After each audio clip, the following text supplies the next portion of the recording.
8.13.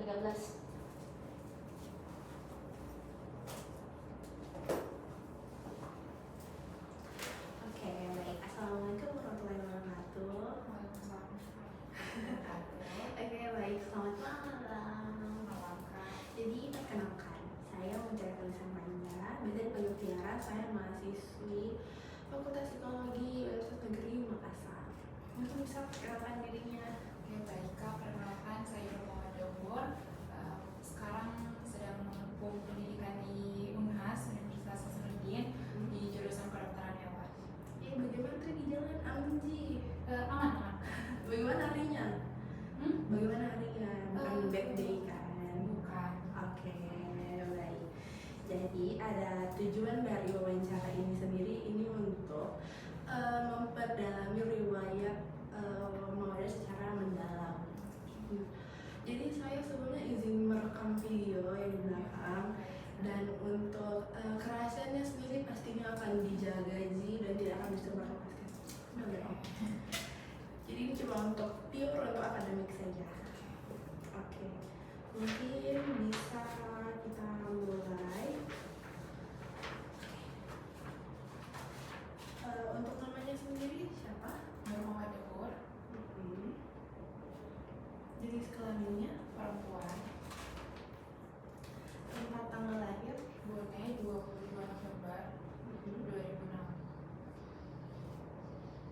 22 November 2006. Anak keberapa? Ketiga, Dari keberapa? 3 bersaudara. Oke, anak bungsu. Alamat rumahnya sekarang di mana? Di Jalan Perintis mereka. Oke. Bisa dikasih tahu untuk nomor teleponnya?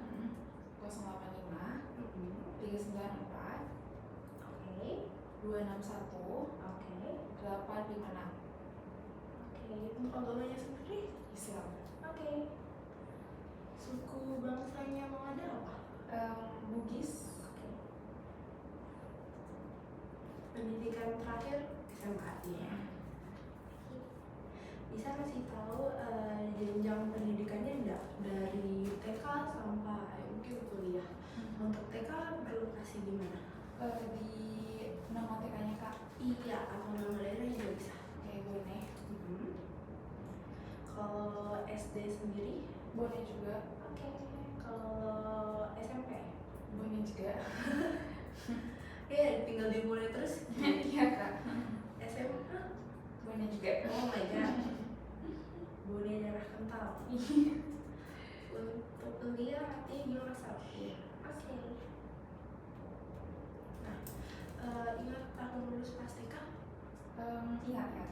Tahun berapa? 2012. Kalau pas SD tahun lulusnya? 2019. Oke. Kalau SMP? 2022. Kalau SMA? 2025. Kalau kuliah coming soon. Oke. Oke, mungkin bisa kasih tahu beberapa prestasi yang pernah dipunya sama Muadada dari jenis prestasinya dulu. Ada daftar tahunnya Kak. Iya ada, nanti dia tuh ada jenis prestasi, juara tingkat, tahun ya. Bisa pada saat masih SMA. Terus dari kabupaten. Oke. Ini saya sebut judul kegiatannya Kak. Iya boleh, atau kayak prestasinya mungkin ya langsung ke debat kah atau bagaimana? Oke. Iya, lomba debat. Ada tingkat apa? Provinsi. Juara keberapa? 1. Oh my god, keren. Tahun berapa? 2023. Oke. Ada lagi mungkin dari spesial lain? Ada lomba memasak. Boleh. Itu kemarin juara berapa? Juara 2. Oke. Tingkat apa tuh? Kabupaten.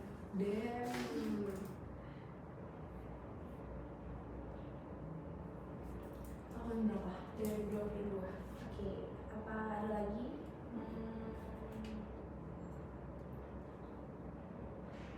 Mungkin untuk lomba itu juga. Seki. Apakah sekarang sedang bekerja? Tidak. Tapi pernah Ki punya pekerjaan? Tidak. Nah, magang juga bisa. Oh ya, pernah berarti. Magang di mana? Di instansinya Kak, iya pasnya di BRIN, Beri mana? Bogor, Oke, sebagai apa kemarin? peneliti muda. Wow, keren banget. Pada tahun berapa tuh? 2026. Berarti pas tahun ini. Libur semester kemarin. Semester 1, 2. Libur semester 1 menuju kedua. Oh my god. Oke. Oke, belum menikah. Iya. Belum. Oke, untuk jumlah saudaranya ada berapa? Ada 3. Oke.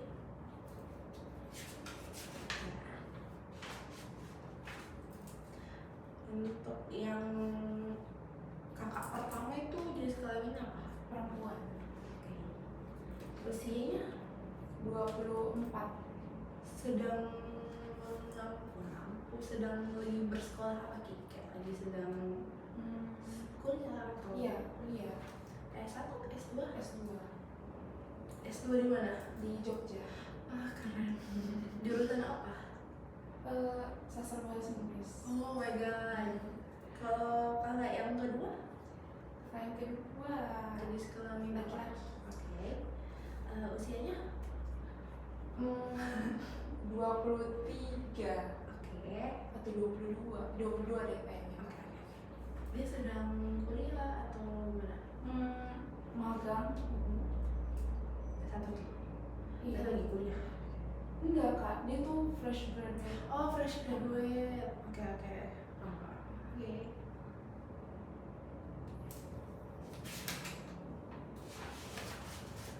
Nah, sekarang mau tanya mengenai orang tua.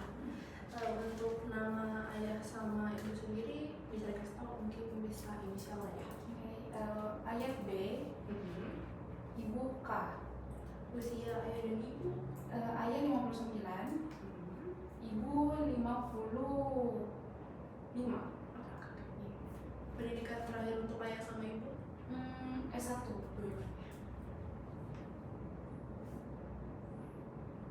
Untuk alamatnya ayah sama ibu sekarang? Boleh. Mungkin kayak kasih tahu jalannya atau tapi jalan metro spesifik. Oke, jalan apa ya? Bapak ya? Ah, Oke. Pekerjaan untuk ayah sama ibu sendiri? guru. Guru. Oke. Dua-duanya. Guru di SMP SMA? SMP. Untuk di SMP tak? Kalau mama iya, bapak tidak. Sudah setelah. Oke. Kita next ke pertanyaannya. Jadi saya mau bertanya mengenai tentang keluarga. Yang pertama itu, apa yang dapat Anda ceritakan tentang kondisi dan situasi keluarga Anda sejak kecil? Ini general Kak. Ya, gimana? Saya tuh lahir, khususnya untuk rentang usia sama kakak saya itu cukup jauh, tidak jauh sih, tapi dibandingkan kakak pertama dan kakak kedua itu dia itu beda rentang 1 tahun, satu setengah lah. Sedangkan saya dan kakak pertama itu 6 tahun. Nah, karena mungkin mereka punya chemistry yang lebih oke, jadi mereka itu lebih akrab dibanding sama saya. Oke. Nah, mungkin karena melihat hal tersebut, orang tuaku itu lebih selalu condong ke saya, jujur, selalu condong ke saya. Nah, kakakku itu dia tuh selalu bilang ke saya, kamu itu dari kecil apa-apa mama atau bapak itu selalu bela gitu. Nah, suka. iya, anak bungsu seperti itu.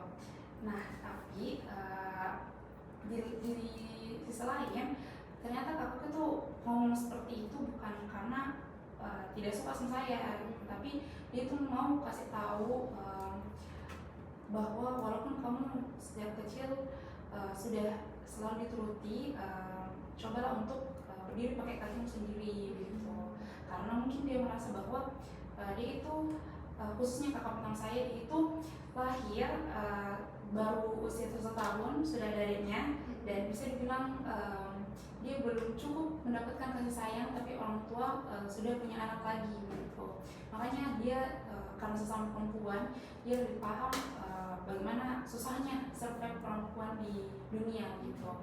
Nah, sedangkan kalau untuk untuk kakakku sendiri yang cowok, nggak terlalu akrab, nggak akrab sih, mungkin nggak sesuai sama minatku sama dia, dan dia juga agak introvert, jadi makanya agak susah masuknya. Tapi ya bagus sih hubungan gitu.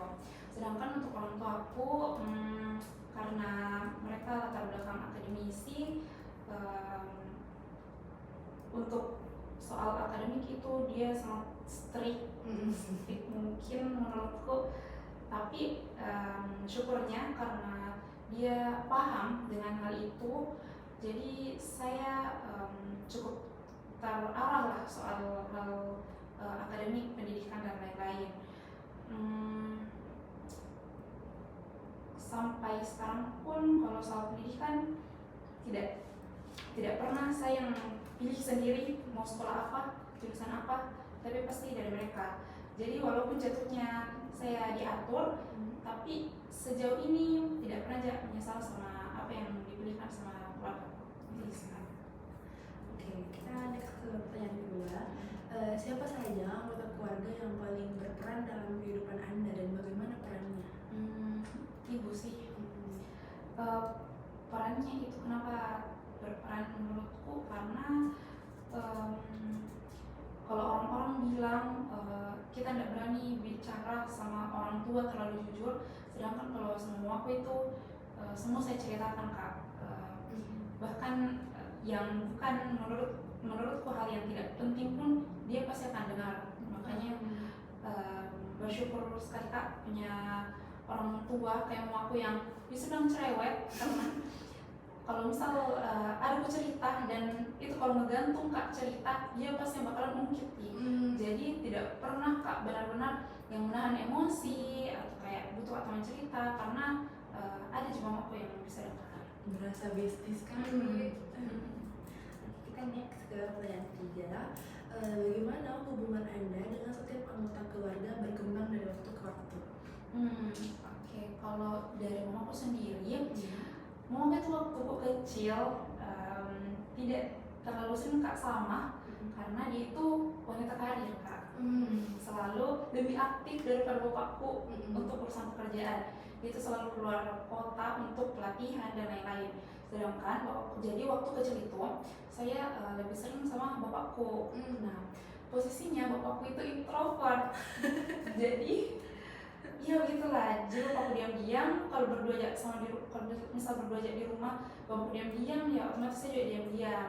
Nah, sedangkan sama kakakku itu dulu waktu aku kecil, kakakku anak asrama yang cewek dan kakakku cowok, ya cowok, tidak akrab begitu.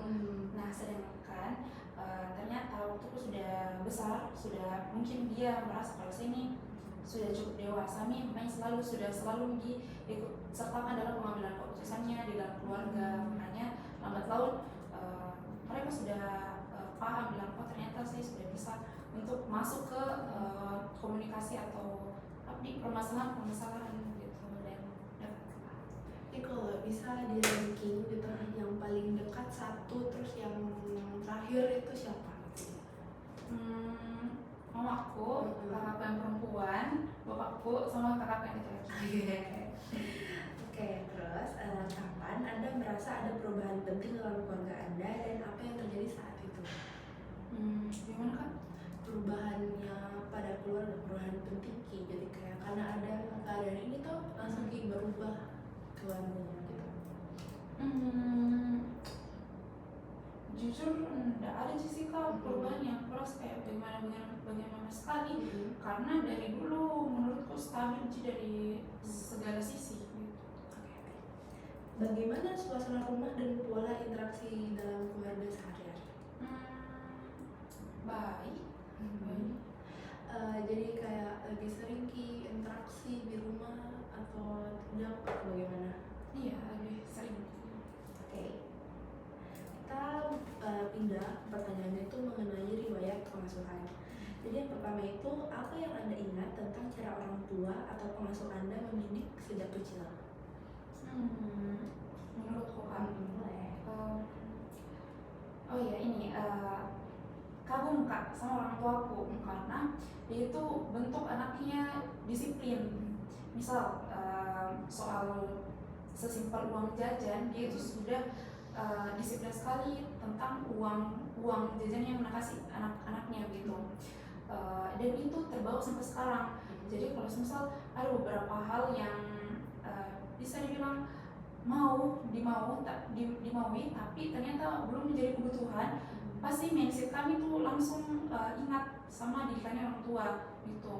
Sama itu tadi yang soal pendidikan, itu bagus sekali caranya mengatur atau mengarahkan anak-anaknya soal pendidikan.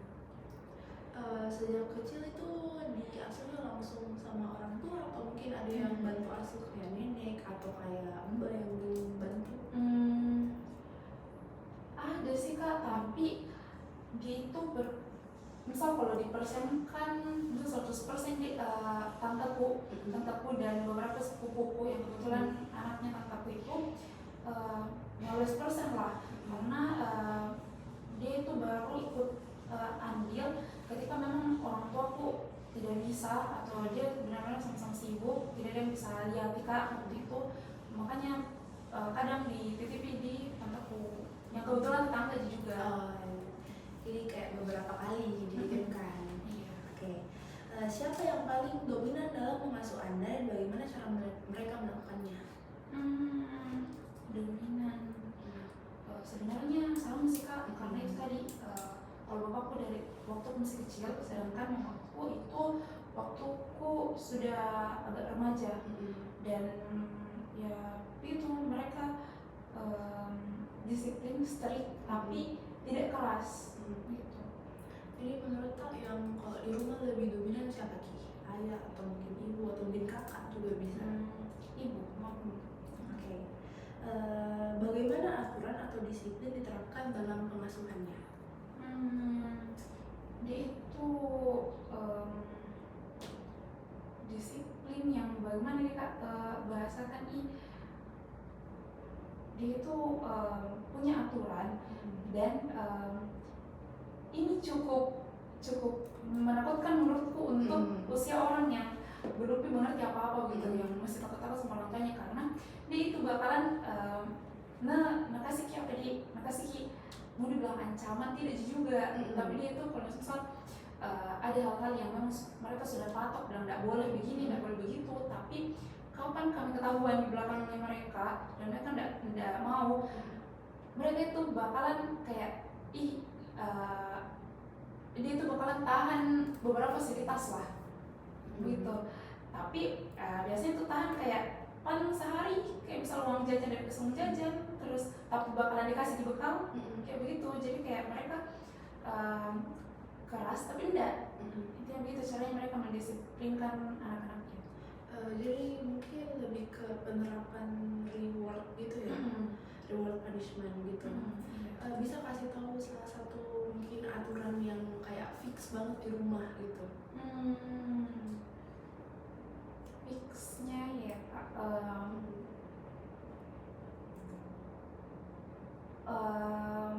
di lingkup ini Kak, maksudnya dalam kegiatan di rumah atau misal kayak perilakunya kami? Terserah aja. Ini waktu kecil, nggak tahu ya Kak sampai sekarang atau gimana, ininya kami itu udah boleh pacaran, dan kapan kami ketahuan pacaran atau dekat sama lawan jenis itu sanksinya katanya bakalan putus sekolah. Dan sampai sekarang karena mungkin terlalu ditanamkan dari kecil, banyak takut sekali Kak untuk melanggar itu, walaupun aku tahu bilang nggak mungkin dia sebenarnya dia putuskan sekolahku gitu. Tapi menurut Tak pernah enggak kakak-kakaknya mungkin kita tahu pernah Ki pacaran tapi enggak kena atau kayak diam-diam Ki? tapi kak yang cowok dan posisinya itu dia sudah kuliah, maksudnya dia sudah bisa untuk pilih yang mana yang benar dan baik. Nah menurutku kenapa orang tua aku waktu itu larang, karena dia mungkin berpikir kalau kita itu masih perlu untuk belajar sekolah. Nah sedangkan karena mungkin sekarang itu kakakku sudah laki-laki dan menurutnya orang tuaku sudah bisa untuk cari, makanya dia tidak terlalu tekankan bilang nggak boleh. Makanya menurutku lambat laun itu aturannya sudah tidak terlalu memuaskan. Bisa ceritakan pengalaman pas dihukum nggak? Tentang ini kak? Terserah aja. Jadi waktu itu masih kelas 6 SD, pekan yang sama, ujian akhir, ujian akhirnya anak SD. Jadi waktu itu HP ku kan WA aku dan semua sosmed itu masih satu sama orang tuaku, spesifiknya sama bapakku. Tapi kan waktu itu ada yang bilang WA upload yang double WA. Nah waktu itu ada anak sebelah cowok yang kebetulan gue suka dan chatan kak. Nah waktu itu karena dia tuh anak-anak SD yang kayak banyak suka ini cowok, jadi makanya kayak banyak tau haters nih kalau misal ada cewek yang dekat sama ini cowok. Nah waktu itu ada orang yang kirim SS chat entah bagaimana ceritanya, intinya dia mention bilang saya itu pacarnya bla bla bla, sedangkan posisinya waktu itu tidak. Nah ya ternyata SS chat itu masuk ke galeri HP bapakku dan dia baca dan akhirnya dihukum. Dihukum itu tidak pergi sekolah besokannya, tidak boleh keluar kamar. Bagaimana perasaan tak pas dihukum? Dumba kaget sekali karena itu ujian akhirnya orang kak, kayak PJOK yang PJOK. Nah jadi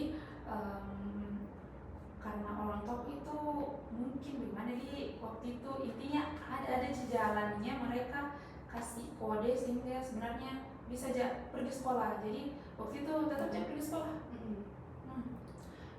Kan ini banyak sekali aturannya kan di rumah. Sebenarnya bagaimana perasaannya sebenarnya sama peraturan yang banyak ini di rumah? Udah bagus sekali sih kan menurutku, karena ternyata setelah besar kayak akhirnya sadar oh iya ternyata didikannya orang tua benar-benar membantu sampai sekarang. Oke. Kapan Anda merasa pengasuhan yang diberikan sama orang tua itu sangat berpengaruh terhadap diri Anda? Sekarang, ketika sudah jauh sama orang tua dan ternyata baru sadar kalau oh iya untuk beberapa hal yang tidak bisa kak sangka-sangka, ternyata pengalaman sama ucapan orang tua itu jadi pengingat. Bagaimana cara orang tua atau pengasuh Anda itu menunjukkan kasih sayang atau perhatian kepada Anda? Salah satunya dengan caranya nggak tegur kakak. Misalnya ada kesalahanku atau dia tegur kak, dan walaupun sakit hati kak, tapi pasti dia itu bakalan, walaupun caranya tegur menurutku keras, dia itu bakalan minta maaf setelahnya. Dan cara minta maafnya itu menurutku manis sekali karena dia itu pasti ajak kak sholat berjamaah. Terus setelah doa dia itu peluk kak terus minta maaf, padahal jatuhnya kan saya yang salah. Tapi setelah dia meraih kak, dia lagi yang minta maaf. Kan ini bisa dibilang caranya tidak sama kayak orang-orang lainnya kan, cara menunjukkan kasih sayangnya. Jika disuruh bisa pilih kayak dikasih orang tuanya kasih tunjukkan sayangnya kayak orang-orang lain, kayak misalnya kata-kata positif atau bagaimana, dipilih dengan ini. Jadi lebih pilih kayak cara normal atau caranya orang tuanya mau ada? Caranya orang tua aku sih kan. Oke. Sekarang kita pindah ke riwayat pendidikan. Jadi apa cerita yang paling berkesan selama menjalani pendidikan? Pendidikannya bisa sejak lalu, tapi mungkin kayak pas sekarang kayaknya deh. Iya. Sebenarnya ada yang kemarin, tapi menurutku yang sekarang ini lebih berkesan. Yang karena masuk semester 2, terus ternyata baru beradaptasi dan sayangnya karena ada beberapa hal yang cukup miss menurutku karena ambil keputusan ikut banyak kegiatan di mana posisinya ternyata di belakang setelah kan semua kegiatan itu ternyata banyak sekali tugas, jadi cukup depresi kak. Bodoh. Bisa kasih tau pengalaman yang tidak menyenangkan Kak, selama mungkin berkuliah? Oh iya ada kemarin, bukan masalah besar banget sih karena menurutku kalau tidak ditangani itu fatal. Nah temanku di bawah ibuku, dia itu bisa dibilang pilih-pilih lah bagaimana nih bisa dibilang kayak ujian untuk masuk ke kampus. Nah dan kalau misalnya dia nggak masuk, saya tuh kadang kayak deg-degan bagaimana ini karena pernah ini kejadian betul di mana dia tuh tidak hadir, terus saya kenal alfanya, jadi kayak saya kenal alfanya, jadi aku tanya nih penanggung jawabnya bilang kenapa saya alfa dan segala macam. Itu berpengaruh sekali enggak ke Mawadah? Jujur iya kak, karena alfanya itu di absen manual, yang dimana absen manual itu putar di kelas, dan kalau misal saya ubah QA-nya, alfanya dari dosenku waktu itu, otomatis teman-temanku pasti berpikir dong, bilang ih alfa tapi ganti jadi checklist, terus di bawahnya dia alfakan, kayak pasti pertama itu judge sama kan kalau di UNAS itu 80% kehadiran, dimana dalam satu matkul itu 2 kali tidak hadir, otomatis tidak bisa ikut UAS. Nah yang aku pikir waktu itu bagaimana kalau misal ternyata alfanya pertemuan itu dihitung dan kapan kak misal ternyata punya kendala dan lain-lain dan harus alfa tapi nauzubillah, nah makanya otomatis saya tidak bisa ini dong ikut ujian. Di mana Anda menempuh pendidikan dan bagaimana lingkungan sekolah tersebut? Jadi karena sedang berkuliah di UNAS, jadi bagaimana lingkungannya menurutnya Mawadah? Khusus untuk jurusan sih kak, dia itu bodoh amatan di beberapa hal, tapi kadang juga terlalu over di beberapa hal yang tidak penting menurutku dan bodoh amatannya itu misal kan circle, makanya misal kayak ada temannya yang di circle sebelah misal butuh sesuatu atau apa-apa, itu bakalan lambat tahu infonya, bakalan lambat juga untuk bantu. Nah sedangkan untuk gosip-gosip yang menurutku bagaimana itu mereka akan cepat begitu suka. Tapi bagus di semua. Ya ini kan sekarang sedang berkuliah, mungkin bisa ceritakan bagaimana perbedaannya lingkungannya saat SMA dan kuliah, dan kasih tau yang mana yang lebih bagus menurut Mawadah? Mungkin karena sekarang belum terlalu lama sebenarnya kakak, tapi menurutku mungkin bakalan lebih baik yang ini, karena kalau di SMA itu lebih beramatan lagi daripada yang sekarang, karena menurutku itu lingkup pertemananku yang paling bagus itu waktu SMP. Nah sedangkan yang sekarang itu walaupun kita masih kurang bagus di pendekatannya, tetapi bisa dibilang lebih cepat untuk beradaptasi sama satu sama lain. Tadi kan sudah cerita pengalamannya selama berkuliah. Apakah ada dampak spesifik kepada Mawadah dari pengalaman itu? Mungkin kayak pengalaman buruk itu berdampak ke kita, ke Mawadah gitu, bagaimana? Iya Pak, berdampak. Karena misal tadi yang masalah absen, ternyata langsung Kak berpikir bilang, ini kalau setelah kelas harus lagi cek ulang itu absen deh. Bagaimana hadir jaka atau salah misinfo lagi dosenku gitu. Kapan Anda mengalami momen penting atau perubahan dalam pendidikan Anda? Sekarang sih Kak, karena teman-temanku itu hampir 90% itu kalau bukan minat jadi dokter hewan, itu punya latar belakang keluarga dokter hewan. Sedangkan saya tidak terlalu sama sekali sama jurusanku, tidak terlalu minat, tidak passion lagi. Orang tua itu tidak, sama keluarga aku itu, khususnya keluarga besar pun ada yang menjurus ke pekerjaan ini. Jadi yang awalnya waktu SMA itu agak santai, jika sekarang harus lagi lebih fresh waktu belajar supaya kalau masuk kelas itu tidak nganggung-nganggung. Jadi kan tadi sudah cerita tuh kesulitan selama belajar lah. Bagaimana kesulitan itu bisa mempengaruhi hidupnya kalau ada?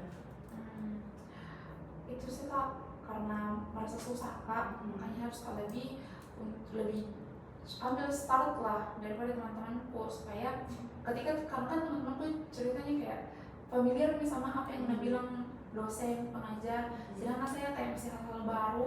Makanya supaya setidaknya seimbang lah sama teman-temanku, saya harus belajar duluan daripada mereka. Nah, sedangkan susahnya pun saya sudah belajar duluan, temanku pasti ada orang yang dia sudah tahu tapi dia perdalam lagi, jadi itu yang menjadi tantangan. Oke, karena tadi sudah kasih tahu tantangan. Mungkin ada tantangan lain yang dialami selama berkuliah. Iya, dan manajemen waktu kan, karena lab, matkul, lab praktik juga, dan belum lagi UKM yang selalu tabrakan. Makanya kadang tidur itu jadi opsional, gitu. Jadi ya gitulah. Jadi selama berkuliah ini ikut juga organisasi. Organisasi apa saja? Kebetulan himpunan sama pekan depan mau diklat UKM minat studi tentang produktif. Dan jadi pas dapat ini tantangan selama berkuliah, bagaimana reaksinya? Kaget, jujur kaget sekali, karena tidak pernah Kak menyangka bilang ternyata kuliah kini makan sama tidur. Aduh, jadi poin keberapa sekian banyak kegiatan, ternyata masih banyak hal-hal yang penting yang harus dilakukan dulu sebelum hal-hal yang menurutku itu wajib tapi ternyata harus dulu disingkirkan. Menurutnya Mawada ini mengganggu hidup banget atau bagaimana? Jujur iya, untuk saya yang orangnya santai Kak, ketemu sama teman-temanku yang ambis sekali dan bagus-bagus semua, itu sangat mengubah. Jadi kayak, bagaimana perasaannya? Mungkin kayak agak-agak merasa cemas atau bagaimana? Iya, cemas. Siapa yang paling berpengaruh dalam perjalanan pendidikannya Mawada? Mamaku sama bapakku sih Kak, tapi mamaku ya paling berpengaruh. Bisa diceritakan bagaimana berpengaruhnya? Mamaku itu orang yang ada beberapa yang mungkin bapakku tidak setujui, yang kulakukan misal bermalam di kosnya temanku karena kerja laprak atau pulang jam 3 subuh ke luar kos dan lain-lain. Tapi mamaku itu bisa untuk menutupi itu semua dari bapakku supaya tidak dimarahi Kak. Dan bapakku dan mamaku itu bakalan semangat Kak, walaupun menurutnya itu dia juga tidak setuju dengan hal-hal yang pulang malam dan lain-lain, tapi dia bakalan tetap disupport karena ya itu mungkin karena dia tahu kehidupan kedokteran Kak. Udah bapak jadi pulang malam ini? Nggak bawa Kak, kemarin juga. Jadi kalau misalnya ketemu tantangan, ya bagaimana cara tak untuk memberhasilkan tantangan biar bisa lolos dari tantangan? Ini tuh sih Kak, pertama karena kadang kayak tidak pernah Kak lewati, kadang bertanya aku bilang ada begini menurut tak harus gimana, dan dia kadang kayak kasih solusi, bilang kayaknya begini deh bagusnya, atau kamu mungkin coba begini, kayak begini. Nah itu, kalau misalnya gagal dari coba-coba hasil cobanya gitu, bakal apa yang dilakukan Mawada? Tidak memaksakan kehendak jika jelas ya. Paling aku terima jika karena bukan hal yang bagaimana sekali daripada sudah dilewati banyaknya kegagalan kemarin. Oke. Bagaimana Anda menghadapi tantangan atau kesulitan dalam pendidikan? Gimana ya? Dijalani Jessica, serius. Masalah mindset kayak itu. Oke. Sekarang kita pindah ke riwayat kesehatan fisik. Jadi apa yang dapat Anda ceritakan tentang kondisi kesehatan fisik Anda sejak kecil hingga sekarang? Kesehatan fisik. Mungkin ini deh Pak, kalau terlalu banyak minum kopi plus kurang tidur dan banyak sekali hafalan, itu punggungku sama pundakku itu bakalan berat sekali. Tapi menurutku karena mungkin masalah pikiran sih, bukan cara kayak diagnosa dokter gue. Oke. Jadi kapan Anda pernah mengalami sakit atau kondisi kesehatan tertentu yang berpengaruh besar? Kalau dari sekali mana sekali, tapi menurutku kalau misal ada orang yang bersin atau perlu dekatku, itu udah masalah tertular. Oke. Bagaimana Anda biasanya menjaga kesehatan tubuh sehari-hari? Bisa untuk Kak, jalan sama minum air putih sama minum madu. Seberapa sering ini jalannya? Dari kos ke kelasku Sering setiap hari? Oh my god, jauh kah? Enggak sih Kak, 2 jalan yang di nyebrang. Tapi enjoy di jalan kaki? Iya. Oke. Siapa yang biasanya membantu Anda saat mengalami masalah kesehatan? Jadi pas sakit siapa yang biasa bantu, yang rawat? Karena sejauh ini alhamdulillah belum pernah tapi kalau masih di waktu masih sekolah, mamaku suka. Jadi yang lebih sering rawat gimana? Pengalaman berkesan, bukan pengalaman berkesan sih, yang paling kayak nyantol sekali ke kita pas dirawat mama bagaimana? Gitu, kalau nonton Kak sakit, nggak tahu kenapa selalu beli gado-gado.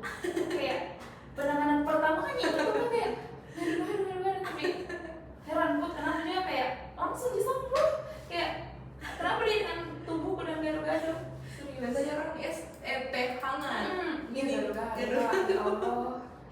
Oke, bagaimana perubahan kondisi fisik Anda dari masa ke masa?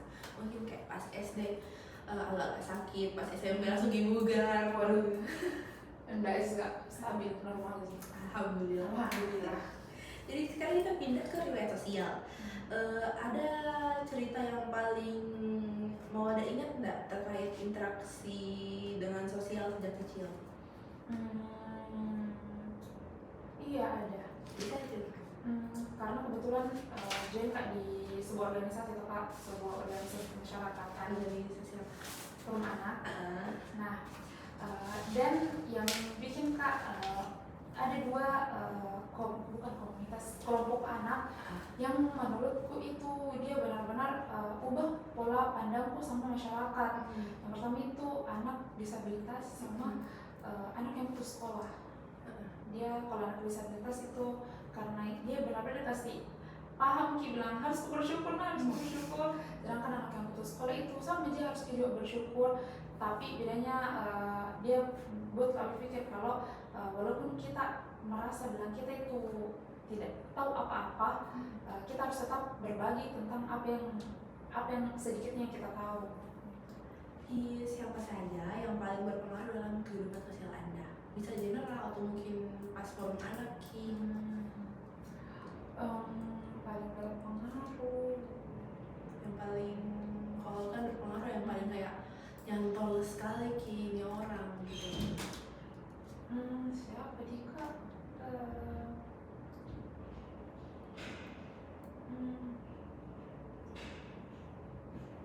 Teman SMP ku, Kak, karena mereka itu orangnya ekstrovert semua. Dia kalau bisa dibawa kemana-mana, ada saja tingkahnya yang kayak ternyata bisa bertingkah begitu ya, dan kadang berubah pola apa dia tingkah laku kalau sama mereka ke orang-orang setelahnya. Bagaimana hubungannya Mawada dengan teman atau lingkungannya sekitar? Baik. Mungkin pas kuliah bagaimana, dan pas kayak pas masih di Bone kan bagaimana? Nah, karena mungkin secinta itu kan sama circle di SMP kan. Pas SMA beberapa kali Kak diajak sama temanku untuk gabung ke circle-nya dan di circle yang sama. Tapi sayangnya bukan sih sayangnya, lebih ke entah bagaimana caranya aku tolak itu ajakan sampai sekarang. Jadi dia tetap dekat sama itu satu orang, dan walaupun dia punya circle gitu, dan dekat aja sama circle-nya, tapi tidak gabung Kak ke lingkarannya mereka. Jadi akrab saja sih gitu sama sampai sekarang. Jadi waktu SMA itu mulai Kak sudah tidak buat lagi circle, jadi kayak akrab semua orang sampai sekarang kuliah. Oke. Kapan Mawada merasa paling nyaman atau tidak nyaman dalam lingkungan sosial? Nah itu karena saya tidak punya circle. Kalau orang foto baru sama circle-nya, saya biasa jadi tukang foto. Waduh.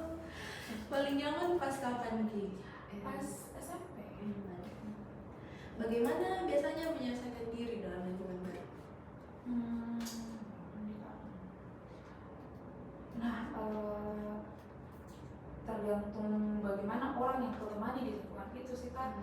Kalau misal biasanya dia lebih pendiam, saya bakalan untuk lebih kesini di percakapan. Tapi kalau misal kurasa ini orang cukup banyak bisa membuka topik, bakalan lebih diam Kak. Nah, kalau untuk lingkungan baru banyak orang yang tanya, Kak bilang kukira kau itu kalem diam di awal. Terus kayak bilang Kak dalam hatiku, iya kan tak kenal pakai waktu itu. Oke, kita next ke riwayat pekerjaan. Mungkin singkat saja karena baru sebulan kita. Apa saja pengalaman pekerjaan yang pernah Anda jalani hingga saat ini? Itu kemarin Kak yang magang. Jadi kami itu masuk lab, tapi karena sebenarnya magangnya itu outputnya untuk publikasi jurnal, dan publikasi jurnal itu sebenarnya analisis data. Jadi itu sebenarnya lab yang kujalani itu bukan yang bakalan ku publikasikan. Jadi serunya pengalamanku kemarin itu karena bisa coba alat lab yang ada di Unhas. Asik tuh. Di mana Anda pernah bekerja dan bagaimana lingkungan kerja tersebut? Di BRIN, khususnya di BRMP. Jadi itu BRMP sebenarnya untuk tanaman sama hewan Kak. Nah, lingkungannya itu orang-orang di dalamnya, divisi yang dimasukin itu semua dokter hewan. Oh my god. Dokter hewan. Jadi dia itu paham nih sama jurusanku. Dan dia itu tidak ada orang-orang dewasa di sana yang larang Ki bilang jangan seperti itu, jangan begini. Dia itu benar-benar kasih bebas Ki, bilang pegang apa yang mau pegang, walaupun itu barang-barang yang mahal, langka, susah, dia kasih pegang Ki, dia kasih lihat Ki gitu. Oke. Siapa saja yang berperan penting dalam perjalanan karir atau pekerjaan? Mamaku Kak. Karena waktu itu kayaknya sempat bapakku tidak mau kalau pergi Kak, tapi mamaku pujuk bapakku dan diizinkan. Mengapa Anda memilih pekerjaan itu atau bidang yang Anda jalani? Karena apa nih? Karena diajak sama temanku sih dan tidak enak atau jujur. Oke. Bagaimana Anda menjalani atau menghadapi tantangan dalam pekerjaan yang pernah dilakukan itu? Susahnya karena masih anak semester 1 yang bahkan materinya itu waktu itu rabies dan tidak aku tahu apa itu harus kayak bagaimana. Dan susahnya karena main data Ki, jadi ada aplikasi statistika yang harus ku pakai. Itu tidak salah 5 aplikasi dan belum mata kuliah itu belum sampai di situ Kak. Jadi kayak harus belajar instan makanya itu aplikasinya. Oke. Kita sekarang pindah ke riwayat perkembangan. Jadi nanti pertanyaan mungkin dari pas sebelum lahir mungkin. Oh iya. Oh, Jadi apa yang Anda ketahui tentang kondisi Anda saat dalam kandungan? Mungkin pernah mama atau kakak atau ayah cerita pas lagi pas di kandungan begini kok. apa nih Kak? Nggak ada sih. Mungkin Serius? apa yang diingat? Mungkin malah kayak pas kau hamil mamamu ngidam ini ki. Saya sering gitu sih dengarnya. Nggak ada Kak, normal sekali saya kehamilannya aku serius. Oh iya, sakit sih oke. Bagaimana cerita proses kehamilan Anda menurut orang tua atau keluarga? Katanya lahirku ini Kak, Iya. lahirku itu subuh di rumahku. Jadi panggil bidan jadi di rumah sakit. Waduh. Iya. Sebelum subuh entahlah. Gitu Kak. Oke, kapan Anda pertama kali mengetahui cerita tentang kelahiran Anda? Waktu sekitar kelas 1 atau kelas 2 SD. iya Kak. Ya, oke. Siapa yang terlibat dalam proses kelahiran Anda? Mungkin ada nenek atau ada kakak atau siapa yang lihat mungkin ingin tahu. Bapakku bidan Hmm. sama ya itu aja sih Kak, sama kakakku 2 orang yang menangis waktu itu. Dan akhirnya diungsikan. Oke, bagaimana kondisi mamanya Mawada selama masa kehamilan sampai persalinan yang diketahui aja? Normal sih Kak. Oke, alhamdulillah. Alhamdulillah. Oke, mungkin ini agak sama dengan yang tadi itu mengenai fisik juga. Perubahan fisik yang paling dirasakan dari kecil sampai sekarang itu ada nggak? Biar kecil sampai sekarang nggak ada sih Kak. Paling tinggi badan. Kalau kapan Anda mengalami perubahan fisik yang signifikan? Mungkin merasa makin tinggi kak, makin cantik kak. Kayaknya waktu SMP pada saat corona sampai masuk SMA. Apa tuh yang berkembang? Dulu kan tidak ngapa-ngapain kita, dan menurut itu sempat agak berisi badanku sebelum jadi kurus kembali. It's okay. Bagaimana Mawada menyesuaikan dengan perubahan fisik itu? Mungkin pas yang kayak pinjam terus lagi gitu. Sebenarnya tidak bagaimana sekali sih Kak, karena bukan sih hal yang kayak sebelumnya tidak pernah kujalani, tapi sudah mau kujalani, jadi kayak biasa itu untuk anggap itu semua. Siapa yang membantu Mawada paham tentang perubahan fisik ini? Mamaku Kak. Jadi gimana tuh? Karena mamaku itu kebetulan fasilitator pendidikan kecepatan hidup. Adalah Kak programnya UNICEF tentang bahas tentang pubertas remaja gitu. Dan kalau misal ada hal-hal yang kayak perlu kupertanyakan, terus tanya mamaku saya dan dia jawab dengan logis. Bagaimana perasaan Mawada pas berubah fisik itu? Tidak ada sih, biasa. Biasa. Kayak kayak bakalan ku sangka-sangka aja Kak. Oke. Bagaimana kondisi fisiknya Mawada mempengaruhi aktivitas sehari-hari?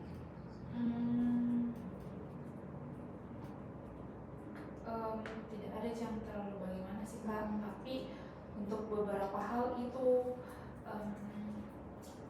cukup mengubah. Misal waktunya mungkin kalau misal masih agak-agak pendek Kak, itu misal mas buahan itu masih harga anak-anak aja, tapi sekarang sudah harga rata.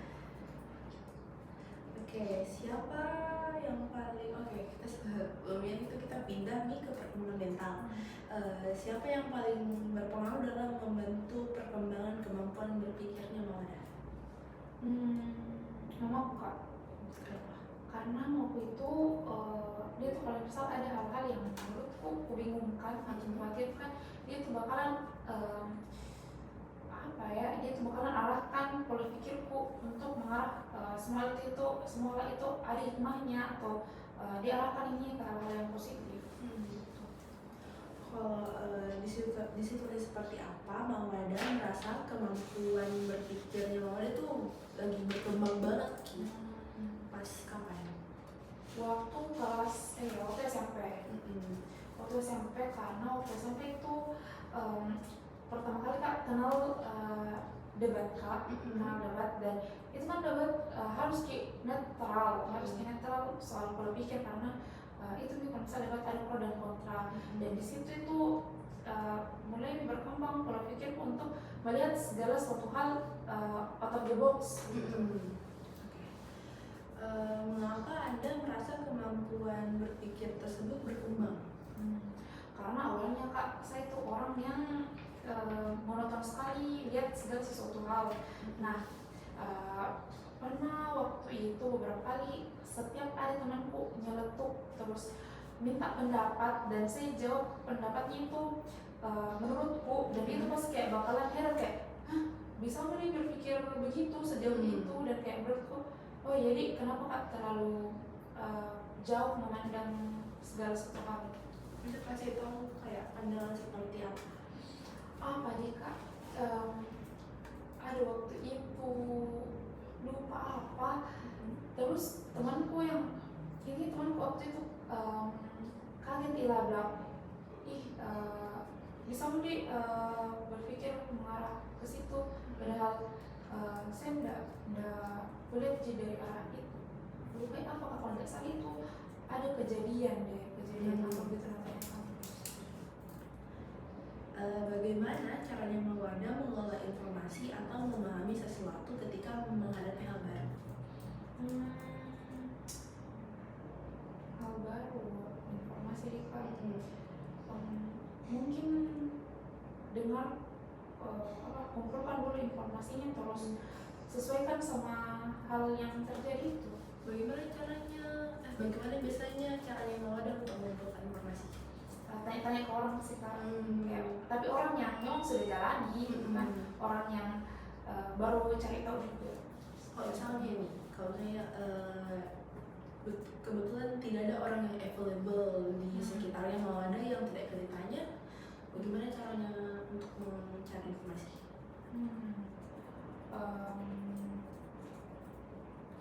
Kemauanku sih Kak, jujur.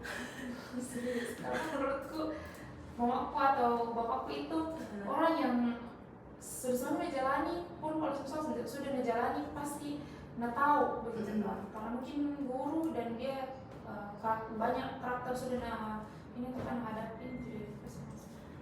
Oke, apa saja perubahan yang Mawada rasakan dalam cara Mawada menghadapi masalah dari dulu hingga sekarang? Saya tuh punya pola pikir yang harusnya tidak boleh terlalu dikembangkan. Saya tuh kalau misalnya punya masalah, pasti ku bilang di diriku baru lewat aja nih. Jadi kayak ku selesaikan aja sama buku sambil tunggu waktunya untuk berlalu juga. Ini pemikiran dari dulu sampai sekarang. Oke. Kapan Mawada mulai merasa lebih mampu atau justru kesulitan dalam menghadapi tekanan atau masalah? Kapan Kak? Kapan lebih mampu untuk menghadapi masalah dan kapan malah tidak bisa menghadapi masalah itu? Pas kalau pada saat misalnya itu kalau ada kayaknya gimana ya Kak, kalau pada saat mungkin semua orang bisa dengar Kak cerita dan minta pendapatnya, tapi kalau misal ternyata orang itu serahkan semua ke saya, di situ nih titik dimana kayak cewek sendiri Kak, dan kayak tidak bisa untuk jalani sendiri. Kalau misal ada orang yang bisa ditempatin untuk bicara, kayaknya aman. Jadi kalau susah dapat orang jadi susah dapat pendengar yang baik. Siapa yang biasanya membantu atau mempengaruhi Mawada dalam menghadapi masalah atau tekanan? Hmm, mamaku sama temanku. Bisa kasih contoh pas bagaimana mamanya mau atau temannya mau dan kasih apa ya, bantuan gitu atau pengaruh. Misal kak, lagi pusing-pusingku banget, banyak sekali tugas, deadline-nya mepet-mepet, itu kadang ngomel kak atau GP kak di mamaku atau di temanku. Terus kalau misal temanku itu sudah respon nih atau mamaku sudah respon nih, ya sudah nih menurutku keluar semua nih itu apa di semua masalah-masalah terus bisa lagi kerja karena menurutku itu butuh juga saja untuk didengarkan. Dalam situasi seperti apa Mawada merasa paling kuat atau paling kesulitan secara mental? Kalau kuat itu pas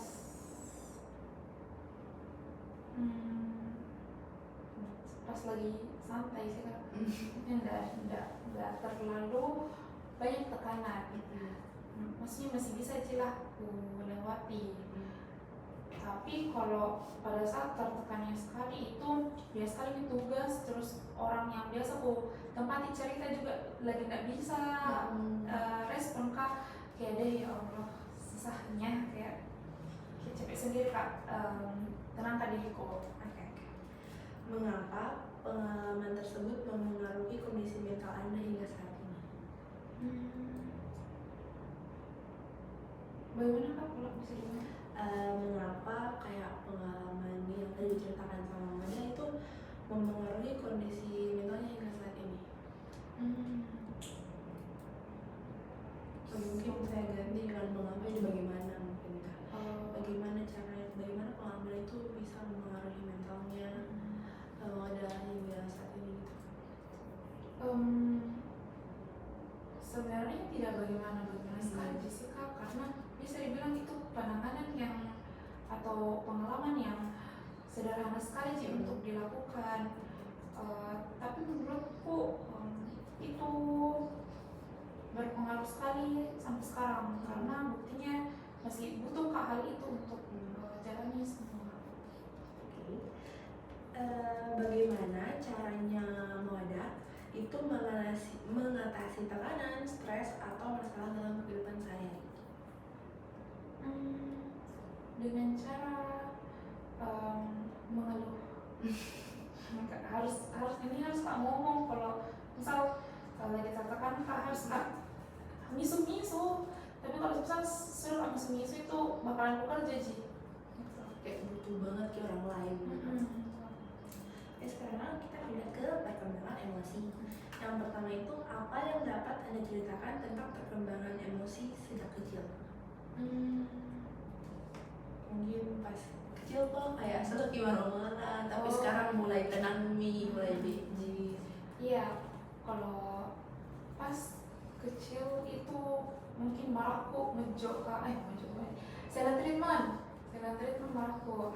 Nah sekarang marahku itu ada silent treatment, tapi bedanya bagaimana kayak capek mak, dan menurutku masih bisa kak bicara baik-baik, bakalan aku bilang nih daripada aku diami orang atau aku diami masalah.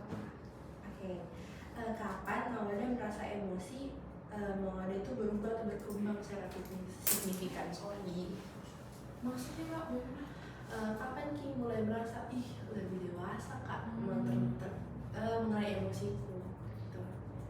Pada saat kelas 12 SMA, karena waktu itu menjabat kak di sebuah organisasi kak, dan itu kebetulan jabatanku cukup tinggi untuk harus koordinasi banyak orang. Nah di situ setiap ada keputusan yang menurutku tidak sesuai sama perencanaan awal, otomatis saya bakalan marah dong. Nah tapi karena menurutku ini orang cukup dewasa nih, cukup ya punya pola pikir, makanya kalau mau kak tangani ini masalah harus kak lebih lebih dewasa lagi daripada orang ini supaya dia tidak tersinggung. Dan itu menurutku karena aku selesaikan kepengurusan itu dengan baik kata orang-orang, dengan baik.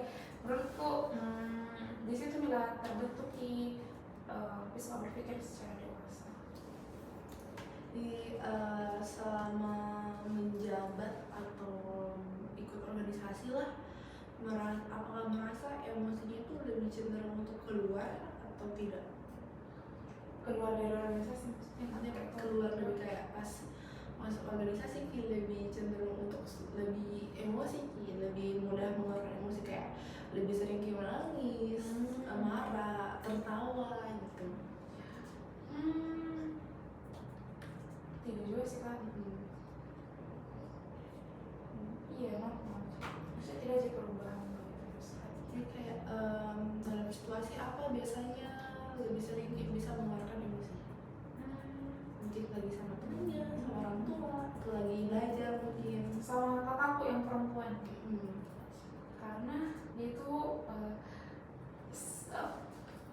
tapi pada saat sekarang maksudnya pada saat saya sudah remaja dan dia sudah mau banyak cerita sama saya. Jadi jokesnya itu mirip sekali sama jokesku dan pikmi-pikminya itu mirip sekali sama pikmiku. Jadi kalau misalnya ada apa-apa yang kayak marah Kak atau intinya emosi-emosinya tuh bakalan aku tunjukkan sama dia. Karena menurutku kalau sama mamaku kurang etis begitu. Oke. Bagaimana Mawada biasanya mengelola emosi dalam situasi tertentu? Mungkin lagi rame nih orang dan kayak pak balik sekali nih orang-orang gitu. Bagaimana saya mengelola emosinya? Saya bakal diam jelas kan. Diam itu orang sama untuk mungkin kalau misal ada orang lain yang mau ajak Kak bicara mungkin kayak bilang ya tunggu dulu nanti. Bisa ceritakan kayak pengalaman mengenai itu nggak? Kayak lebih kayak mungkin pas kuliah atau pas SMP atau malah pas sedang berorganisasi?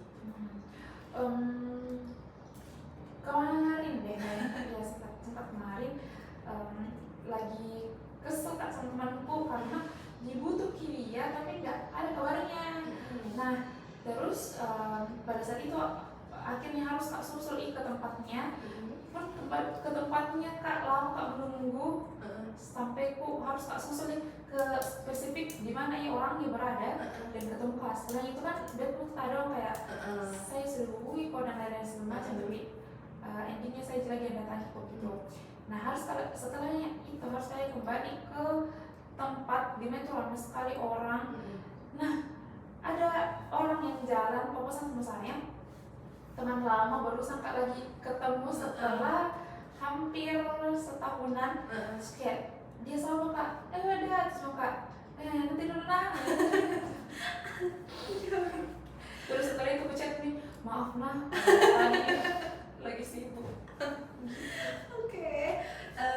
Mengapa kemampuan mengelola emosi itu penting Ki menurutnya Mawada? Karena itu tadi kayak itu orang pada udah tahu ada apa terus kayak tiba-tiba jadi cuek. Jadi menurutku penting sekali supaya tidak banyak pihak-pihak yang takutnya tersinggung. Siapa yang membantunya Mawada untuk memahami emosi-emosi kita? Yang membantu pahami itu Diri sendiri pun bisa. iya diri sendiri Kak.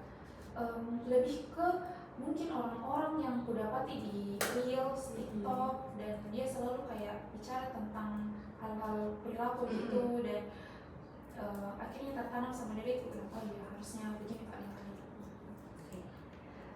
Bagaimana pengalaman hidup yang selama ini, pengalaman selama hidupnya Mawada itu mempengaruhi emosinya Mawada?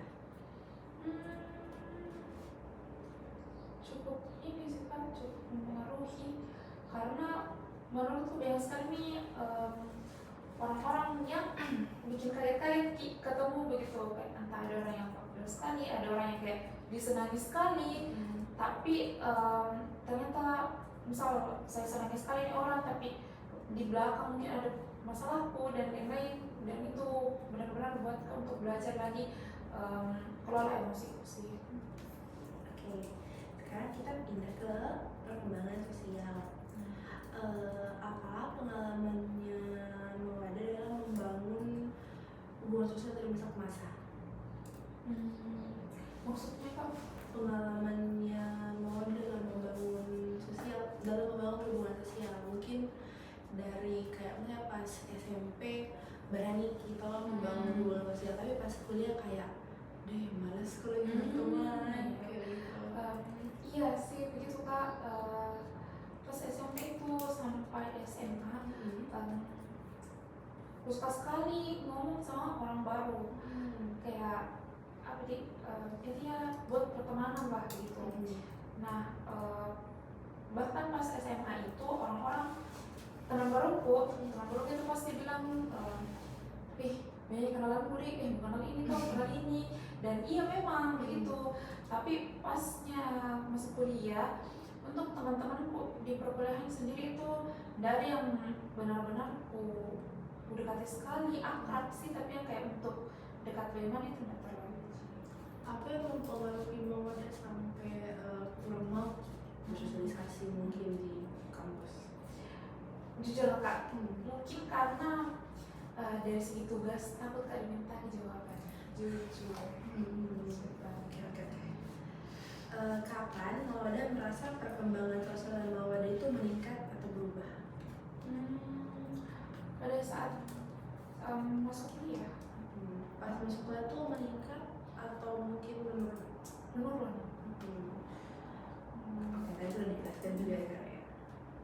Bagaimana Mawada beradaptasi dalam lingkungan sosial yang berbeda, apalagi yang lagi kuliah kan? Bagaimana caranya beradaptasi? Tidak perlu nostalgia karena kan dari awal memang suka kabar interaksi. Pasnya ini masuk kuliah yang kayak agak malas gitu. Oke. Mengapa hubungan sosial itu dianggap penting menurutnya Mawada? Karena kita itu makhluk sosial, mungkin butuh bantuan kapan saja, tidak bisa hidup sendiri. Ada pengalaman yang Mawada enggak kayak karena teman mungkin jadi kayak membantu sekali sampai kayak berpikir deh harus gak memang punya banyak sekali teman. Iya kak, memang pernah sih sampai sekarang sih sebenarnya.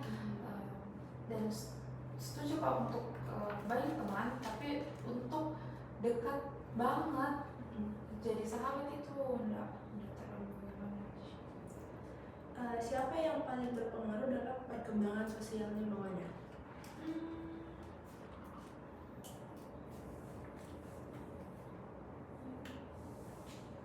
Mungkin teman saya tergantung orang sekitar. Mungkin ada salah satu orang yang spesifik sekali sih, jadi kayak mungkin pas SD gitu kayak agak malu-malu tapi kayak dipanggil jadi mulai berubah jadi itu jadi suka berteman. Tidak bisa ekstra perjuangan. bagus. Oke, ternyata Yes. Bagaimana Mawada menghadapi konflik di hubungan sosial? Dimarahan sama temannya, bagaimana caranya menghadapi konflik? Kebetulan saya tuh kak gampang sekali kan minta maaf. Kayak walaupun menurutku dia yang salah atau sudah marahi, tapi pasti bakalan berpikir pak lagi bilang ada juga salahku di permasalahan ini bikin saya, kalau tidak mungkin satu pihak saya yang salah ataukah pasti kulihat lagi dari sisi baiknya, sehingga kalau misal dia tidak minta maaf duluan pasti saya minta maaf duluan gitu sih. Karena menurutku kalau tidak ada yang minta maaf tidak bakalan selesai gitu. Jadi lebih sering kini mau ada yang minta maaf. Lebih sering minta maaf dan memaafkan sih. Begitu Kak. Karena kayak bukan selama ini misal ada pertengkaran toh tapi syukur jarang sih. Bukan juga saya pihak yang keras, karena bukan juga saya pihak kayak selalu minta maaf duluan, tapi pasti ada beberapa temanku yang dia minta maaf duluan begitu. Jadi kayak pernah enggak sama berteman tuh kayak meng-cut off? Tidak, tapi pernah ada momen dimana tiga orang kak berteman dekat di SMA itu, dan sama-sama di organisasi yang sama dengan jabatan yang bisa dibilang cukup krusial waktu itu. Kebetulan saya panitia pengarahnya dan dia itu penanggung jawab kegiatan. Dia itu ini tadi nggak sempat bahas yang tidak sesuai sama perencanaan awal. Terus saya marah begitu ya. Terus akhirnya kita marahan sekitar 3 bulanan. 3 bulanan tidak ngomong karena dia itu orangnya silent treatment. Posisinya di situ sudah minta maaf tapi dia tetap diam kan. Dan saya lagi balik marah ke silent treatment. Muncul lagi tuh sifat-sifat yang waktu kecil yang sekarang muncul dia kalau marah. Silent treatmentnya juga pernah ada waktu dimana dia lagi minta maaf tapi kayak malas maka begitu kan, malas maka tapi dia bilang mama aku waktu itu bilang tapi kok mau begitu teman kelas mau bilang gitu. Terus akhirnya ya baik-baik tanpa. Jadi kalau misalnya mamanya mau ada kemarin tidak kayak bilang kayak teman kelas gitu, jadi kayak bisa jadi masih marahan kini. Enggak Jessica, karena kebetulan dia itu tim lomba aku juga aku uji, jadi kayak pasti bakalan ada hal-hal yang kasih ketemu gitu, entah itu kerja kelompok apa dan pasti harus tetap berkomunikasi. Tapi karena mama aku ngomong jadi lebih cepat gitu proses hubungan baiknya lagi. Jadi sudah selesai wawancara kali ini. Mungkin ada yang mau ditanyakan sebelum kita tutup?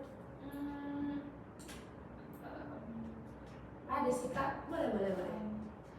Tidak kepanjangan sih penjelasan aku. Tidak, it's okay.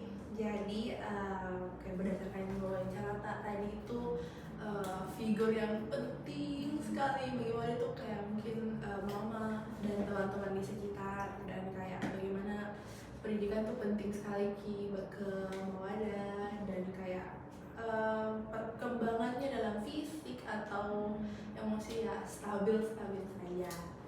Oke, mungkin dengan ini saya tutup wawancara kali ini. Saya ucapkan terima kasih pada Mawada karena sudah mau meluangkan waktunya untuk berpartisipasi di wawancara kali ini. Wassalamualaikum warahmatullahi wabarakatuh dan selamat malam. Selamat malam.